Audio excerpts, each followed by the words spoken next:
नमस्कार, आदाब। मैं inspector Adil Khan, crime petrol Dastak में आपका स्वागत करता हूँ। जिस औरत का कत्ल हुआ उसका नाम डॉली सिंह था, और डॉली का कत्ल इसलिए हुआ क्योंकि वो मुजरिम का कोई गहरा राज जानती थी, कोई ऐसा राज जो कई निर्मम हत्याओं की वजह बनने वाला था। डॉली ने इस दस्तक को महसूस भी किया था, और उसके कत्ल के बाद मुजरिम का ये राज ही रह गया।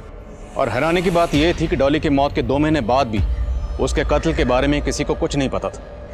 लेकिन डॉली का कत्ल इस केस का आखिरी चैप्टर नहीं था। अब हमारे सामने मुजरिम का एक ऐसा चैप्टर आया जो भयंकर खून खराबे की तरफ इशारा कर रहा था।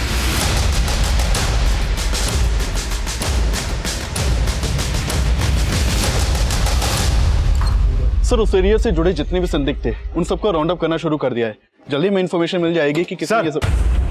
अभी एक कॉल आया मुझे। कॉलर से टिप मिली है कि अधिराज की जीवन शांति संस्था ने एक बहुत बड़े खून खराबे की प्लानिंग की है और हथियार एक घर में छिपाए गए हैं।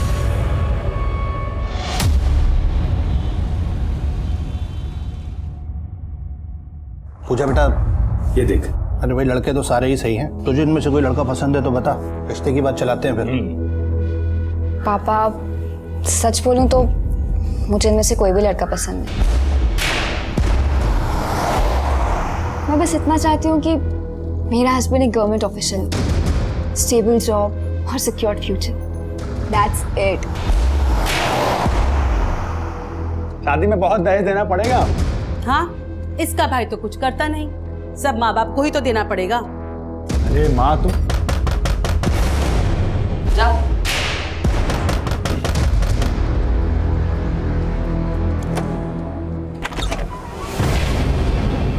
चेक करो सब्जेक्ट। सर, क्या हुआ? सर्च वारंट है हमारे पास। सर बताइए तो हुआ क्या है? Search warrant? Sir, search warrant? Sir लेकिन बताएंगे कि हुआ क्या? अरे अरे अरे अरे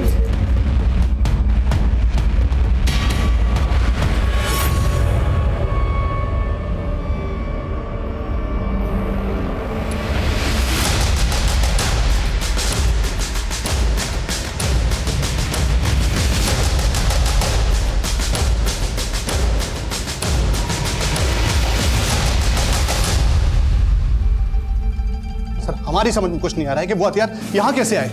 सर, हमें लगता है हमें कोई फंसाने की कोशिश कर रहा है। कोई दलील नहीं चलने वाली। तुम लोग इस अधिराज के लिए काम करते हो ना? अधिराज नहीं, स्वामी अधिराज कहिए।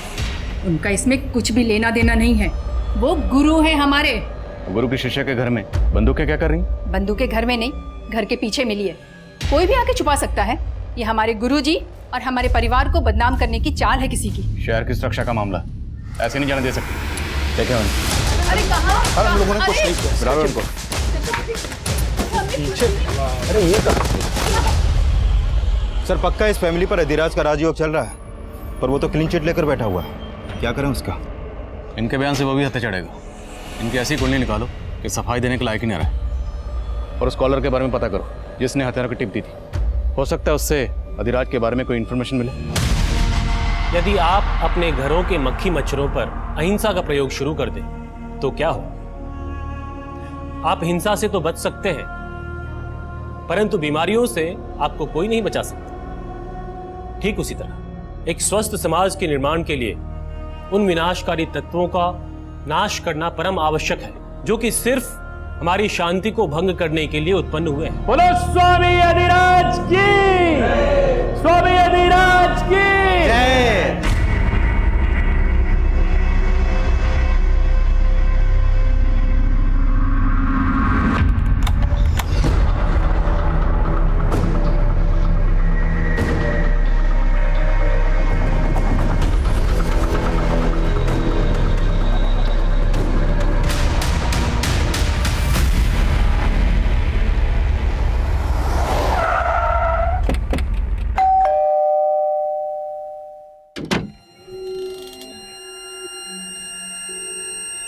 हमें रमेश शुक्ला से मिलना।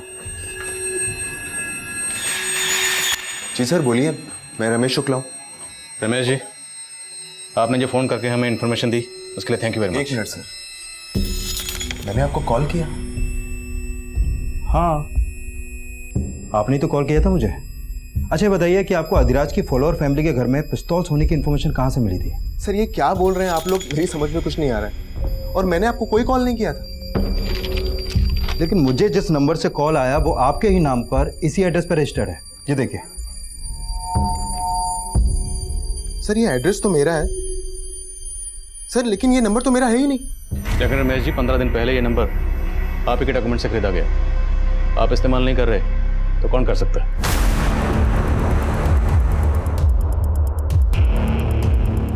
आप इनकी? मैं इनकी वाइफ कीर्ति शुक्ला। कीर्ति जी, आप जानते हैं इस नंबर के बारे में? नहीं सर, मुझे इस नंबर के बारे में कुछ नहीं पता। सर हो सकता है ये लोग अधिराज के डर से कुछ ना बोल रहे हो। यादव, ये नंबर 15 दिन पहले खरीदा गया। उसे सिर्फ एक कॉल किया गया और तुम्हें, उसके बाद से ये नंबर बंद है। मामला कुछ और है। तिवारी परिवार के खिलाफ कुछ मिला? सर मैंने चेक किया लेकिन अभी तक कुछ खास नहीं मिला है। और हाँ सर, तिवारी परिवार में वो माता जी निर्मला तिवारी, सिर्फ उनका ही अधिराज के आश्रम में आना जाना है और वो भी मोबाइल यूज़ नहीं करती हैं। तो घर के पिछले हिस्से में हथियार हैं, ये सिर्फ निर्मला देवी को पता होगा या पूरे परिवार को? या कहीं ऐसा तो नहीं कोई वाकई उन्हें फंसाने की कोशिश कर रहे हैं? और ये रमेश और उसकी बीवी कुछ ठीक नहीं लग रही, इनके बारे में पता करो। हो सकता है कुछ छुपा रहे हैं। सबूतों के अभाव में तिवारी परिवार को जमानत मिल गई, पर हमें लग रहा था कि तिवारी परिवार सिर्फ मोहरा था। असली गुनहगार अधिराज, जिस पर पहले भी हिंसा भड़काने के आरोप लग चुके थे, और अधिराज एक सफेद पोश मुजरिम था। इसलिए बिना किसी पुख्ता सबूत के हम उसके गिरेबान में हाथ नहीं डाल सकते थे। और मामला नेशनल सिक्योरिटी का था। हम इस केस की कड़ियां जोड़ ही रहे थे कि हमारे सामने एक मर्डर केस आया। गन वाले केस का क्या हुआ? अधिराज से कब मिल सकते हैं? सर अधिराज के आदमी कुछ ठीक से बता नहीं रहे, हमेशा यही बोलते हैं कि स्वामी जी ध्यान में है। वो जानबूझ के हमें अवॉइड कर रहा है। ध्यान तोड़वाना पड़ेगा उसको।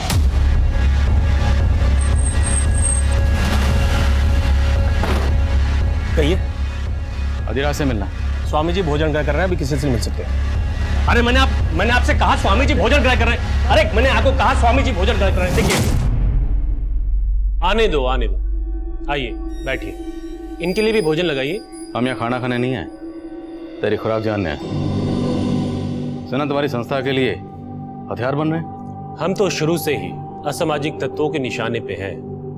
यदि उनका बस चले तो हमारे आश्रम में भी 2-4 बम गिरा दें। बातों के दिखाते हो तुम लोग।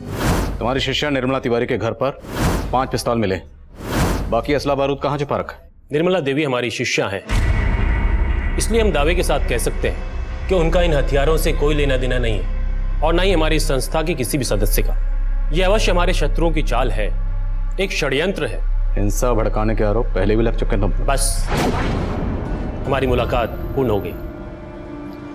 अब आप सब लोग जा सकते हैं। और ध्यान रहे इंस्पेक्टर, अगली बार जब आप आए तो अपने साथ अनुमति लेके आइएगा, वरना आप तो जानते ही हैं हमारे भक्तजन क्या क्या कर सकते हैं। हम तो जानते हैं कि तुम्हारे भक्तजन क्या क्या कर सकते हैं, लेकिन शायद तुम नहीं जानते कि हम क्या कर सकते हैं। अब आप कहाँ जा रही हैं? गुरुजी से मिलने। बात तुम्हारे आगे तो हाथ जोड़ रहे हैं। इतना सब कुछ हो गया घर में, लेकिन गुरुजी गुरुजी ने हमेशा हमारा भला चाहा है और आगे भी हमारी नैया वही पार लगाएंगे। माँ जी, नैया डूब रही है, अब तो उन स्वामी जी की पतवार छोड़ दो।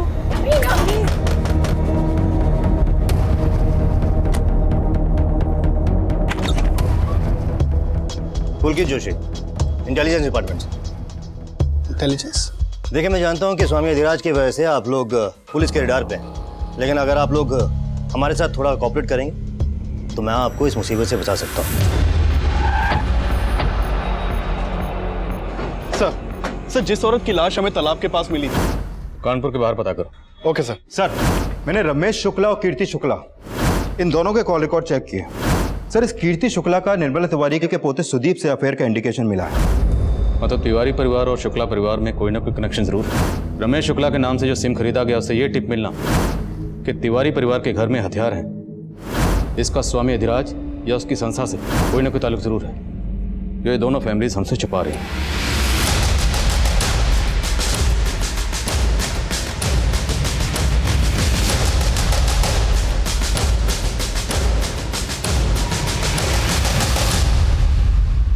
अगर आप लोग बोलेंगे कि आप लोगों में से किसी को भी उन पिस्टल्स के बारे में कोई जानकारी नहीं,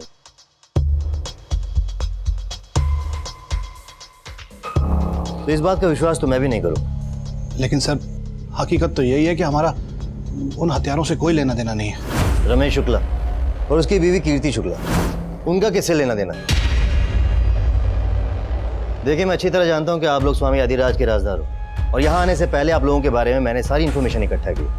अगर आप लोग किसी भी पचड़े में नहीं पड़ना चाहते तो जैसा मैं कहता हूं वैसे कीजिए। जब भी इस तरह के केसेस सामने आते हैं तो स्टेट पुलिस के अलावा सेंट्रल एजेंसीज की भी उन पर नजर रहती है। आईडी सेंट्रल गवर्नमेंट के लिए काम करती है, जो कभी कभी स्टेट पुलिस को बाईपास करके अपनी इन्वेस्टिगेशन करती है, जिसकी भनक हमें भी नहीं होती। पुलकित जोशी और तिवारी परिवार की मुलाकात के बारे में हमें कुछ नहीं पता था। दरअसल उस वक्त इस केस में ऐसा बहुत कुछ हो रहा था जो हमारी नजरों के परे था।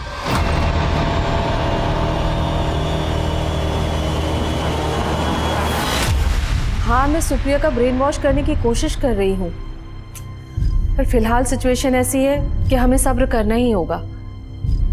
हाँ, लेकिन मैं इतनी जल्दी उससे कैसे बात कर लूं? एक मिनट, दरवाजे पर कोई है, मैं बाद में बात करती हूँ।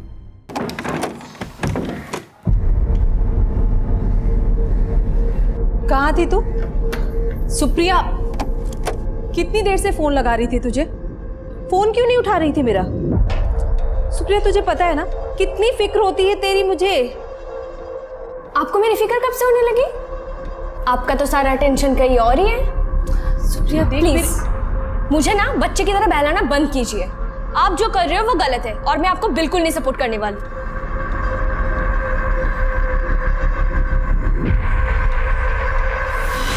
सर देखिए, कोई गलतफहमी हुई है आपको।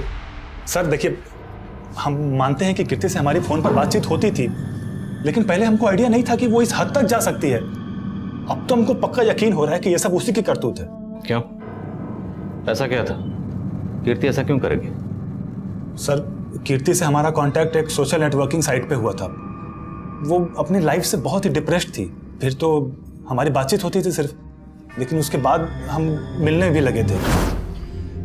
रमेश से शादी करना मेरी जिंदगी की सबसे बड़ी गलती थी सुदीप। वो बहुत डोमिनेटिंग है, आए दिन मुझ पे हाथ उठाता। मैं तो परेशान हो गई हूँ उससे। तुम मुझसे डिवोर्स दे दो। देखो, मैं तुमसे शादी करने के लिए तैयार हूँ, अगर तुम हाँ कहो तो।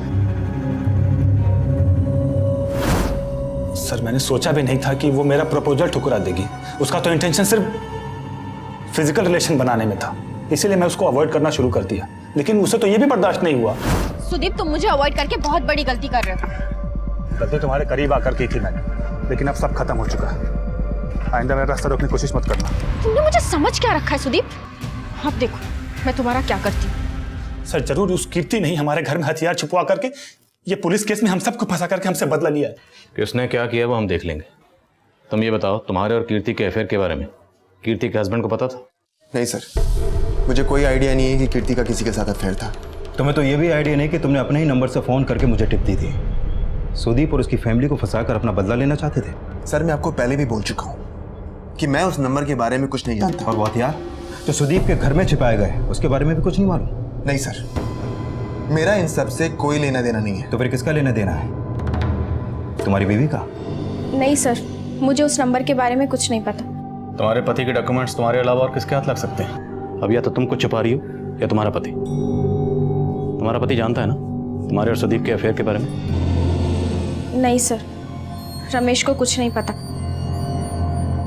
और रही बात सुदीप की, तो वो भी कोई दूध का धुला नहीं है। वो मुझसे शादी सिर्फ इसलिए करना चाहता था क्योंकि उसकी पूरी नज़र मेरी जायदाद पर थी।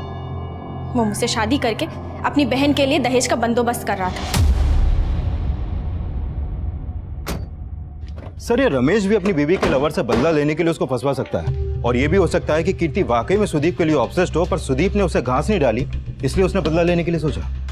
हो सकता है सुदीप ऑब्सेस्ड, कीर्ति ने उसकी इंटेंशन भाप ली हो और ये सुदीप कीर्ति को धमका रहा हो। स्वामी अधिराज की संस्था से हथियार जुटाना उसके लिए मुश्किल नहीं है। लेकिन सर, अगर ऐसा है तो रमेश इस बात से इनकार क्यों करेगा कि उसकी आईडी से लिए गए नंबर से उसने फोन करके कोई टिप नहीं दी? तो मतलब कोई चौथा है जिसका गेम इन दोनों फैमिलीज को फंसाना है।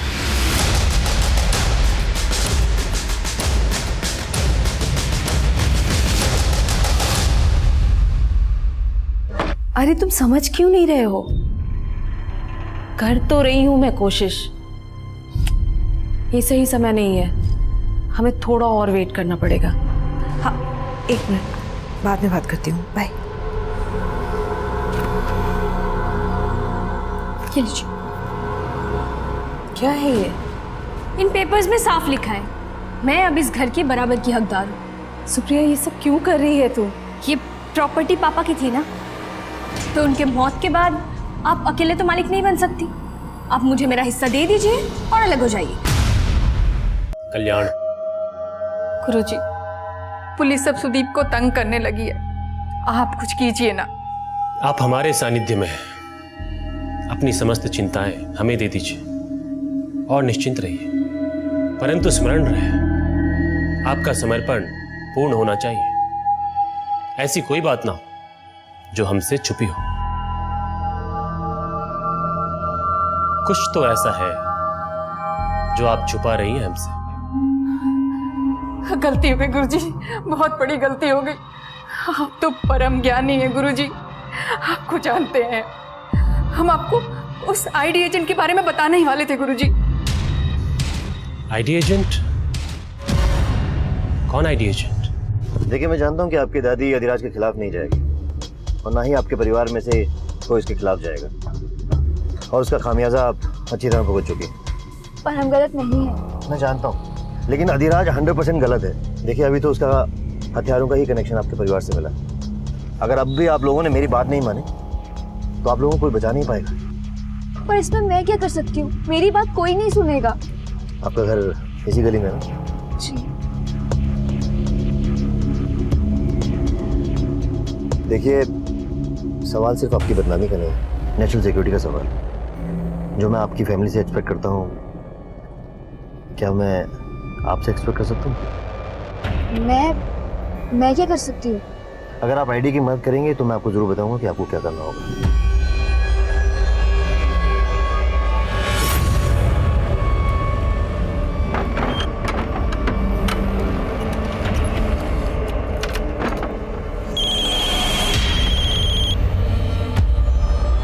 हेलो? नहीं, तुम यहाँ मत आओ, मैं ही आती हूँ।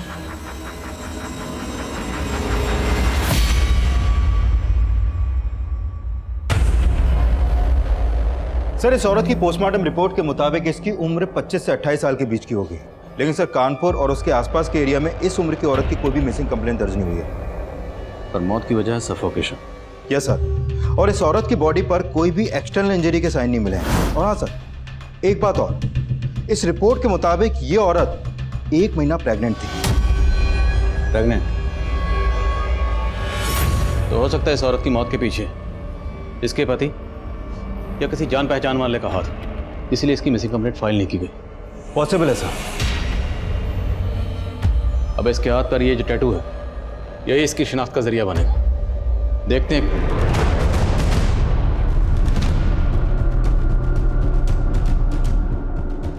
आई थिंक ये टैटू मैंने कहीं और भी देखा है।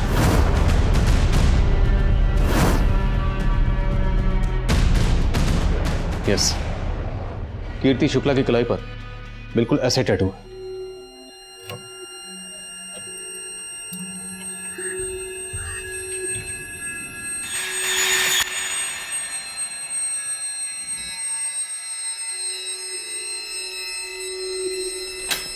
रमेश, क्या ये सब?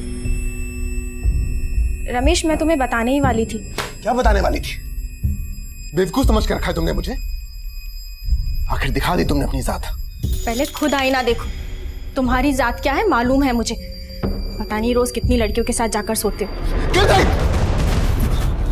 रमेश, हाथ उठाना मुझे भी आता है। आज गलती कर दी, आइंदा मत करना।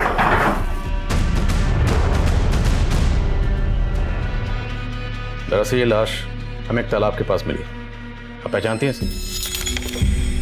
नहीं सर।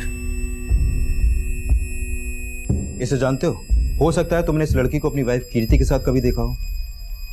नहीं सर, मैंने इसे कभी नहीं देखा। पर आप ये सब मुझसे क्यों पूछ रहे हैं? क्योंकि इस औरत की कलाई पर बिल्कुल वैसे ही टैटू है जैसा आपकी कलाई पर। हाथ दिखाई। ये देखिए। फर्क सिर्फ इतना है कि इस औरत के हाथ में जो टैटू है उसमें ए लिखा है और आपके के। ये टैटू आपने कहाँ से बनवाया? याद नहीं है, बहुत टाइम हो गया है। याद नहीं मतलब? ये टैटू आपने कहाँ से बनवाया, आपको याद नहीं? हाँ सर, याद आया, गुलमोहर मार्केट से। गुलमोहर मार्केट में कहाँ से? शायद परम गैलरी। पता करो, शायद इस औरत ने भी वहीं से टैटू बनवाया हो जहाँ से कीर्ति ने बनवाया। और इस कीर्ति के कॉल रिकॉर्ड्स एक बार फिर से स्टडी करो। हो सकता है कीर्ति इस औरत को जानती हो और हमसे छुपा रही। Okay sir.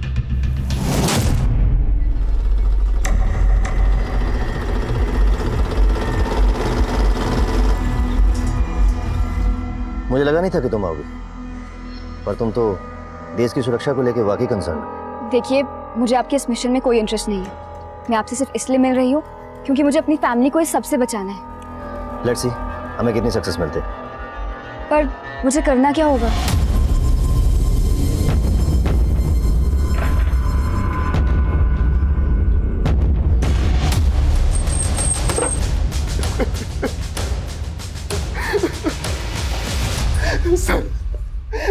सर जब मैं घर आया तो दरवाजा लॉक था।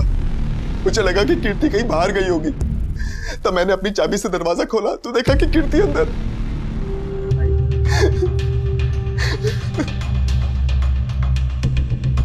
पॉइंट ब्लैंक रेंज से शूट किया गया। तेरे लॉक तो एकदम ठीक है। मतलब घर में फोर्स्ड एंट्री का कोई निशान नहीं, लेकिन रमेश कह रहा था जब वो बाहर से आया तो ये लॉक बंद था। सर रमेश ने बताया कि ये चाबी कीर्ति की है जो घर से मिली, और ये चाबी रमेश की। कहीं रमेश दो चाबियों की कहानी तो नहीं बना रहा? नहीं सर, मैं झूठ नहीं बोल रहा। तो तुम्हारे और कीर्ति के अलावा ऐसा कौन हो सकता है जिसके पास तुम्हारे घर की चाबी होगी? क्योंकि घर में कोई जबरदस्ती नहीं घुसा, बाकायदा ताला खोल के घुसा। सर आपको तो पता ही है कि कीर्ति का सुदीप के साथ। सर हो सकता है कि कीर्ति ने शायद सुदीप को घर की दूसरी चाबी दे रखी हो।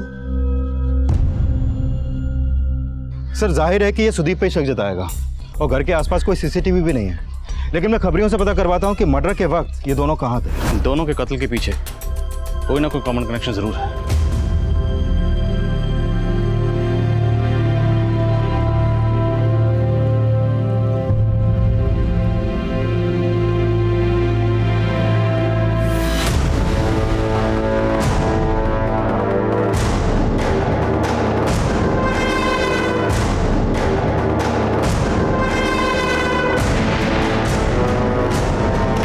सर मैंने 200 से ज्यादा फैमिलीज की लिस्ट बनाई है जो स्वामी अधिराज को काफी मानती है। सब पर नजर रखो, किसी पर भी जरा सा शक हो तो उठा लो। Okay sir. सर कीर्ति की बॉडी में जो बुलेट मिली थी उसकी बैलिस्टिक रिपोर्ट आ गई है। जिस पिस्तौल से कीर्ति को मारा गया वो उसी तरह की पिस्तौल थी जो तिवारी परिवार के घर से मिली। हमें क्या लेना देना उस औरत से? अरे ऐसी औरत का तो मर जाना ही अच्छा था। हाँ लेकिन अब कीर्ति की मौत के बाद पुलिस फिर से हमारा जीना आराम कर देगी, उसका क्या? हमारा जीना क्यों हराम करेगी? आखिर हमने क्या किया है? हेलो, तुम्हारे भाई को पुलिस ने अरेस्ट कर लिया ना, लेकिन तुम तो कह रही थी कि तुम्हारी पूरी फैमिली इनोसेंट है। ये आप क्या कह रहे हैं सर? मेरा भाई घर पे ही है, अरेस्ट नहीं हुआ है।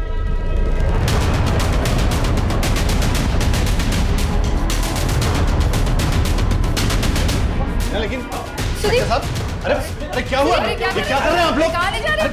कहाँ लेके जा रहे हैं साहब? अरे सुन।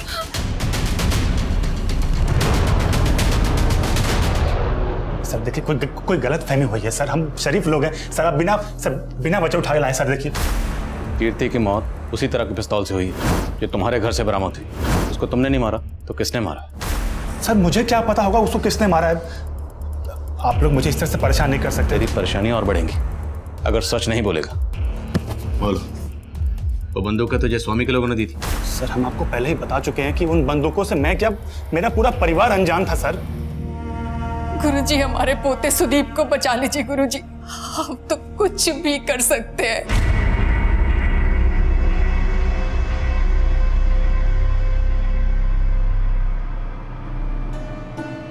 देखिए समय ठीक नहीं चल रहा है। हमारा सुझाव आपको यह है कि अपने समस्त परिवार को लेकर किसी दूसरे शहर चली जाइए। लेकिन गुरुजी सुदीप, वो तो पुलिस हिरासत में है। उसको बाद में देख लेंगे, समय आने पर उसका उचित समाधान निकालेंगे हम, परंतु इस समय आप बाकी परिवार वालों को लेकर दूसरे शहर चली जाइए। जी जी गुरुजी। कीर्ति की बॉडी का पोस्टमार्टम करने वाले डॉक्टर का कॉल आया था। उनका कहना है कि कीर्ति भी 1 महीना प्रेग्नेंट थी, ठीक इस औरत की तरह। सर, आपका अंदाजा बिल्कुल सही था। इन दोनों मर्डर्स का लिंक कॉमन है। लेकिन कीर्ति प्रेग्नेंट है, ये बात उसके पति रमेश ने हमसे क्यों छुपाई? सर, मैंने रमेश से पूछताछ की थी। उसका कहना है कि उसने बात इसलिए छुपाई क्योंकि उसे लगता था कि कीर्ति के पेट में जो बच्चा था वो उसका नहीं बल्कि सुदीप का था। सर, वो रमेश झूठ बोल रहा है। अरे मेरा तो कीर्ति से 2 महीने पहले ही ब्रेकअप हो गया था, तो उसके पेट में 1 महीने का बच्चा वो मेरा कैसे हो सकता है? सर, ये अधिराज का चेला है, इतनी आसानी से नहीं उगलेगा। सर, एक काम करते हैं, इसका डीएनए मैच करवाते हैं कीर्ति से और उस औरत से जिसकी लाश हमें तालाब के पास मिली थी, और रमेश से भी। क्या पता वही कोई कहानी बना रहा हूँ। यादव, हो सकता है इन दोनों के अलावा ये कोई तीसरा ही हो जो ये सारा खेल खेल रहा है, क्योंकि रमेश की आईडी से जो सिम खरीदा गया था उससे वो कॉल हमें किसने किया था ये अभी तक पता नहीं चला। अब ये अधिराज का दुश्मन है सुदीप का या रमेश का, ये भी क्लियर नहीं है। पर ये कॉलर जो भी है उसका कीर्ति से और उस औरत से जिसकी लाश हमें तालाब के पास मिली, उन दोनों से कोई कनेक्शन जरूर है जो फिलहाल हमें नजर नहीं आ रहा।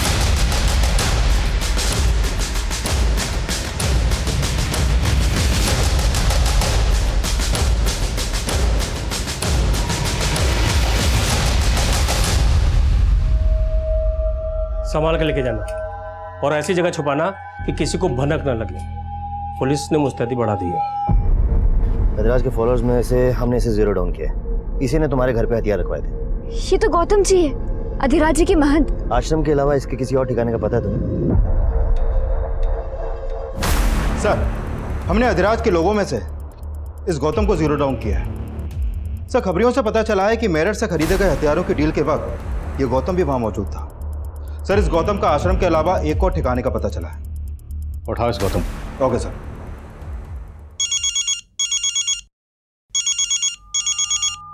हाँ पांडे।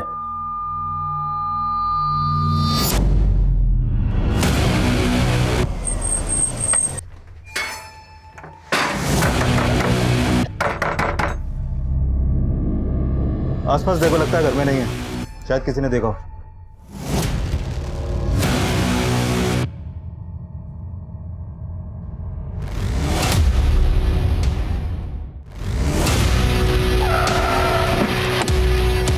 सर, इनका एक पड़ोसी इनसे मिलने आया था।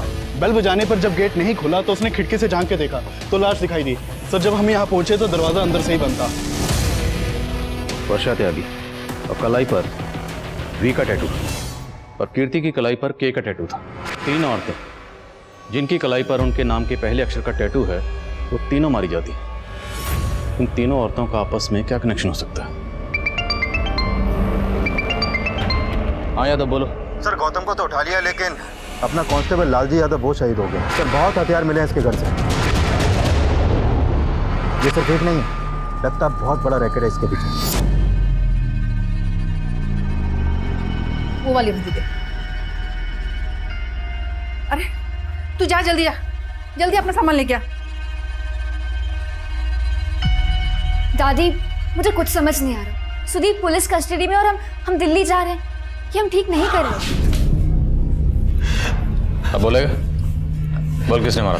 मानते हैं कि उस हवलदार को हमने मारा साहब, लेकिन उस औरत को नहीं मारा साहब। बोल, किसने मारा? इन औरतों के पेट में किसका बच्चा था? तेरा या तेरे स्वामी का? नहीं स्वामी जी का और ना ही हमारा। ये जो 3 औरतें मारी गई हैं, इस टैटू का तुझसे या तेरे उस स्वामी से क्या ताल्लुक है? बोल। ADK कोड है कोई? क्या मतलब है इसका? हमें नहीं मालूम ये क्या है, और इन औरतों से हमारा कोई संबंध नहीं है, और हमने इन्हें नहीं मारा है सर। तेरे घर में जो बंदूकें मिली हैं वो दिवाली पे आतिशबाजी के लिए रखी थी, ऐसे नहीं मानेगा। वॉश करो जरा इसे।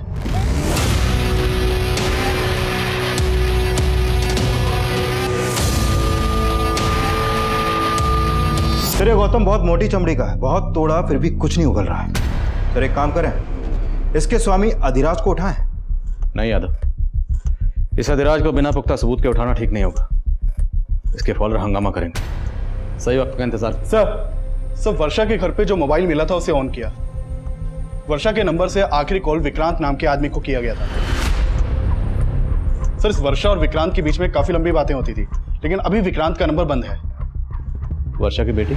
तो वर्षा की बेटी सुप्रिया का नंबर भी फोन में सेव था। उसे फोन किया तो उसने बताया कि वो जयपुर में है और वो यहाँ आ रही है।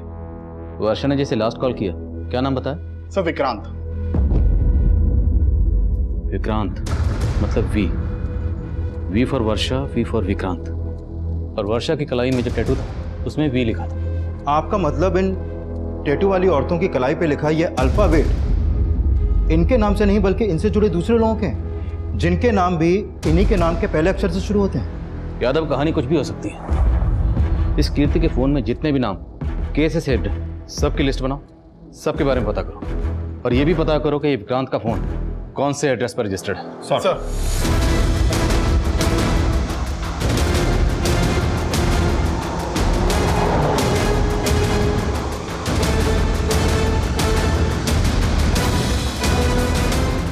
Hello, Kanpur airport.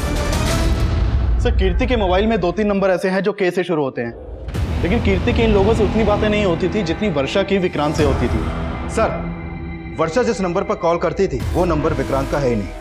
दरअसल वो नंबर इस डॉली सिंह के नाम पर सुभाष नगर के एड्रेस पर रजिस्टर्ड है।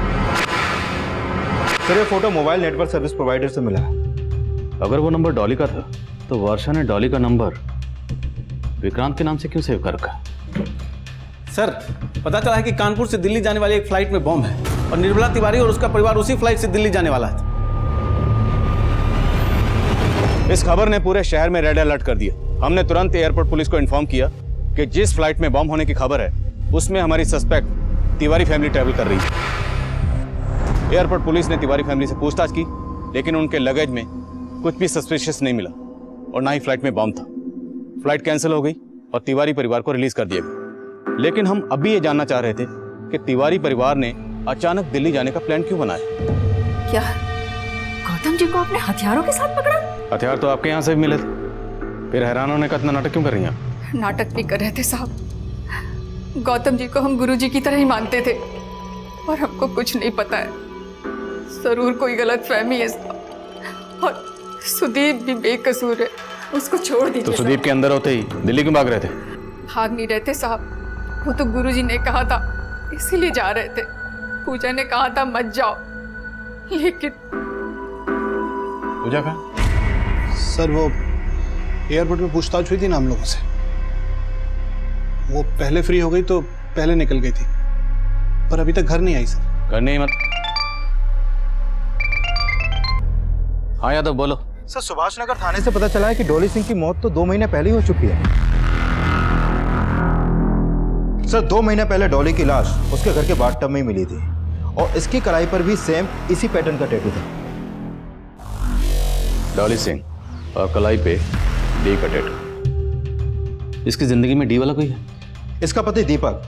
और सर डॉली के इस केस को सुभाष नगर पुलिस मर्डर मान के इन्वेस्टिगेट कर रही थी और उस वक्त उन्हें बाथटब के पास शराब भी मिली थी और डॉली के पति ने डॉली की मौत की खबर पुलिस को दी थी। और सर डॉली के पति का कहना था कि डॉली को बाथटब में बैठकर शराब पीने की आदत थी। सर इसकी बॉडी में अल्कोहल भी पाया गया था, इसलिए इस केस को एक्सीडेंटल मानकर बंद कर दिया गया। इस डॉली का पति दीपक वो इस वक्त कहाँ? सर वो डॉली के मौत के बाद ही डॉली का फ्लैट बेचकर कहीं चला गया। तो हो सकता है डॉली का दीपक जो है वही वर्षा का विक्रांत बनकर वर्षा से बात कर रहा डॉली के नंबर से। इस दीपक की फोटो है? हाँ सर, नेक्स्ट पेज पर ही है।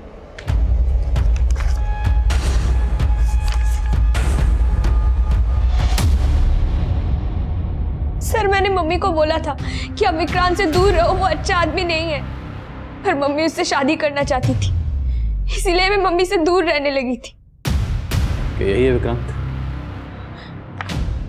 हाँ सर, यही वो आदमी है जिसकी वजह से मेरी मम्मी ने सुसाइड किया है। डॉली का दीपक ही वर्षा का विक्रांत है, तो क्या कीर्ति का के और इस औरत का ए भी है? सर ये आदमी इस औरत का ए है कि नहीं ये कह पाना मुश्किल है अभी, क्योंकि अभी तक इस औरत की कोई पहचान नहीं हो पाई है। लेकिन सुदीप कीर्ति से सोशल मीडिया के थ्रू मिला हो। सुदीप कीर्ति को भी अच्छी तरह से जानता था, तो हो सकता है सुदीप इस आदमी को भी पहचानता। सर ये तो इंटेलिजेंस डिपार्टमेंट का एजेंट पुलकित जोशी, इंटेलिजेंस डिपार्टमेंट से। इसने हम लोगों को अपना मुखबिर बनने का ऑफर दिया था। क्या हुआ? क्या ढूंढ रही? वो मेरा फोन नहीं मिल रहा है, शायद आपकी गाड़ी में रह गया होगा। हो, एक्चुअली कार तो मैंने सर्विसिंग के लिए भेज दी, पर यू डोंट वरी, जैसी कार आएगी तुम्हारा फोन भी मिल जाएगा। ये आपके हाथ में टैटू मशीन है ना? एक्चुअली टैटू बनाना मेरी हॉबी है। क्या मैं तुम्हारे हाथ पे टैटू बना सकता हूँ? सर, पूजा अभी तक घर नहीं पहुंची और उसका फोन भी बंद आ रहा है। मतलब ये पुलकित अब पूजा का पी बन के है। उसका अगला टारगेट पूजा है। यादव, पूजा की लोकेशन ट्रैक करो, पता करो कि उसका फोन कहाँ स्विच ऑफ हुआ। हमें पूजा को बचाना है। Okay sir. अच्छा है ना पी? जानती मैं तुम्हारे हाथ पे पी का टैटू क्यों बना रहा हूँ? क्योंकि तुम्हारा नाम भी पी से है और मेरा नाम भी पी से है। ठीक है, कुछ भी पता चले तुरंत फोन करो। सर, पूजा का फोन अभी लक्ष्मी नगर में बंद हुआ है और जिस नंबर पे उसने लास्ट कॉल की थी वो भी अभी लक्ष्मी नगर में एक्टिव है। सर, वो नंबर अदिति बिष्ट के नाम पे रजिस्टर्ड है और ये वही औरत है जिसकी लाश हमें तालाब के पास मिली थी।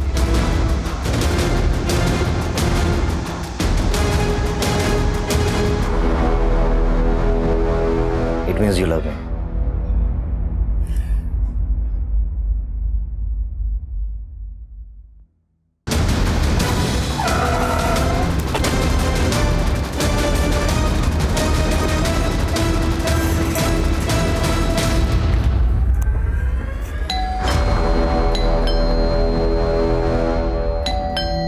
एक सेकंड।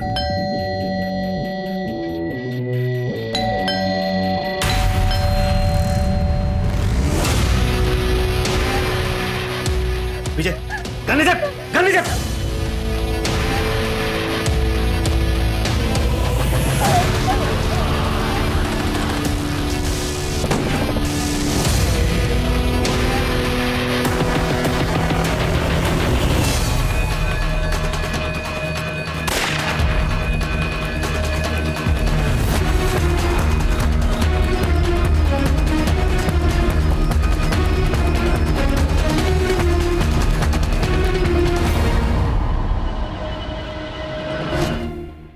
डॉली, अदिति, कीर्ति, वर्षा और अब पूजा। और कितनी लड़कियों की जिंदगी बर्बाद की तूने? 4 और, लेकिन मैं मारा नहीं था, मैंने छोड़ दिया था। और डॉली को उनके बारे में पता चल गया था। वो मुझे अंदर करवाना चाहती थी, इसलिए मैंने उसे ऊपर पहुंचा दिया। फिर डॉली के घर पे कब्जा करके उसे बेच दिया। अदिति को भी इसी मकसद से मारा? अदिति का तो अमन था, बहुत प्यार करती थी मुझसे, उसे मारना नहीं चाहता था, लेकिन वो बेवकूफ हमारे प्यार की निशानी चाहती थी। बच्चा, एंड आई हेट किड्स। और वर्षा से मैं उसका घर हासिल करना चाहता था, लेकिन वो अपनी बेटी के कारण शादी के लिए रेडी नहीं हो रही थी। और जब मुझे पता चला कि उसने अपना घर अपनी बेटी के नाम कर दिया तो छोड़ दिया मैंने उसे, मारा नहीं। और उसकी मौत का जिम्मेदार तू ही है। तेरी वजह से डिप्रेशन में गई और उसने सुसाइड कर लिया। कीर्ति की जिंदगी में कैसे दाखिल हुआ? उससे मैंने सोशल मीडिया पे दोस्ती की, कमल बन के, और वो मेरे प्यार में सेंटी हो गई। और उसने मुझे सुदीप के बारे में सब कुछ बता दिया, और पूजा के बारे में भी, जिसकी शादी की दहेज के लिए सुदीप कीर्ति को फंसा रहा था। और फिर मैंने पूजा का मैट्रिमोनियल प्रोफाइल देखा। उसे देखती तो मैं उसके प्यार में पागल हो गया। पूजा की विश थी कि वो किसी गवर्नमेंट ऑफिशियल से शादी करे, और पता चला कि उसकी दादी अधिराज की परम भक्त है। फिर मैंने एक प्लान बनाया पूजा की जिंदगी में दाखिल होने का। कीर्ति के घर से रमेश के कुछ डॉक्यूमेंट चोरी किए और एक नया नंबर लिया, और पूजा के घर में वो हथियार छुपा दिए। अधिराज आप लोगों के रडार पे पहले से था, इसलिए मैंने आप लोगों को जानबूझकर उसकी टिप दी। हेलो पुलिस स्टेशन, मैं आपको कुछ हथियारों के बारे में बताना चाहता हूँ। और पूजा का परिवार फंस गया, और मौका मिलते ही मैं उनके परिवार से इंटेलिजेंस डिपार्टमेंट का एजेंट बन के मिला। पुलकित जोशी, इंटेलिजेंस डिपार्टमेंट से। मेरा मकसद सिर्फ पूजा को इम्प्रेस करना था, लेकिन इसी बीच आपने कीर्ति को अदिति की फोटो दिखा दी और उसे मुझ पे शक हो गया। मुझे उसे मारना पड़ा। फ्लाइट में बम होने की खबर तूने दी थी ना? हाँ, तो क्या गलत किया मैंने? वो मुझे छोड़ के अपने परिवार के साथ दिल्ली जा रही थी। कानपुर एयरपोर्ट, कानपुर से दिल्ली जाने वाली फ्लाइट ARD 457 में बम। अब पूजा का अंजाम भी वही होता जो बाकियों का हुआ। ये तो किस्मत अच्छी थी उसकी, बच गई। अब सलाखों के पीछे जाएगा ना तो जिंदगी के लिए तरसेगा। और एंड में तुझे मिलेगी फांसी।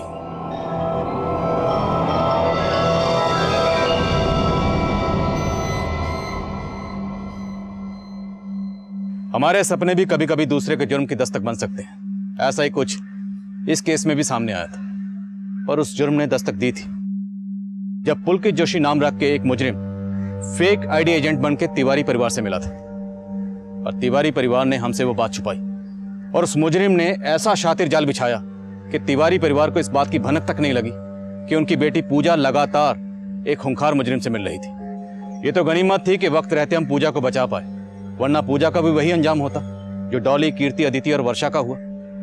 लेकिन स्वामी अधिराज और उनकी संस्था का इन जुर्मों से कोई ताल्लुक नहीं था। उनकी संस्था से जुड़े गौतम ने संस्था के बाहर रहकर हथियारों की खरीद फरोख्त की थी। वो अब न्यायिक हिरासत में है, और कई नाम रखने वाले पुलकित जोशी का असली नाम जगबीर सिंह है। उस पर हत्या, धोखाधड़ी और आपराधिक साजिश का मुकदमा चल रहा है, जिसका फैसला आना भी बाकी है। अब मैं आदिल खान आपसे इजाजत लेता हूं। आपसे फिर मुलाकात होगी एक नए केस के साथ। तब तक देखते रहिए क्राइम पेट्रोल दस्तक। मकसद बताना नहीं, बचाना है।